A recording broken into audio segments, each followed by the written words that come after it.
चलिए आज बात करते हैं खेतपुर गांव की, एक ऐसी कहानी जो अंधविश्वास और बदले की है।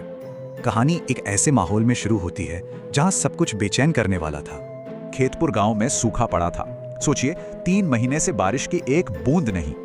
अब गांव वालों को लगने लगा था कि देवी कालिका नाराज हैं या फिर पूरे गांव पर किसी का श्राप है। इसी डर के माहौल में थी सावित्री। सब उन्हें प्यार से वैद्यमय बुलाते थे।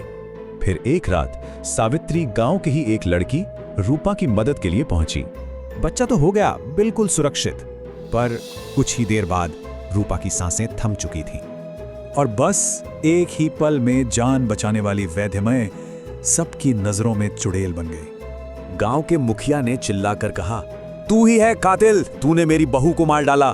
गुस्साई भीड़ ने उनकी झोपड़ी में आग लगा दी और उन्हें गांव से बाहर निकाल दिया। वहां से निकलकर सावित्री सीधा जंगल के वीरान कालिका मंदिर पहुंची। धोखे और गुस्से की आग में जलती सावित्री ने अपने दर्द को एक भयानक श्राप में बदल दिया।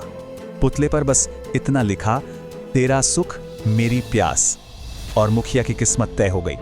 ये कोई पूजा नहीं थी, बल्कि बदले का एक वादा था जो सब कुछ राख कर देगा। और इसका असर भी तुरंत दिखने लगा। मुखिया के घर पर एक अजीब सा साया छा गया। श्राप का कहर अब टूट पड़ा था। खेत सड़ने लगे, जानवर बीमार पड़ गए और घर में मातम छा गया। बुरी तरह डरकर मुखिया ने गांव के पंडित को बुलाया। लगा अब वही कुछ कर सकता है। पंडित ने साफ साफ कह दिया, पूर्णिमा से पहले वो पुतला नहीं मिला तो कोई नहीं बचेगा। फिर उसी रात मुखिया कुछ लोगों के साथ उस भुताह मंदिर पहुंचा पुतले को ढूंढने।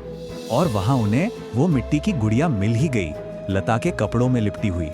मुखिया ने गुस्से में उसे तोड़ना चाहा, पर तभी वो काला धागा टूट गया और श्राप आजाद हो गया।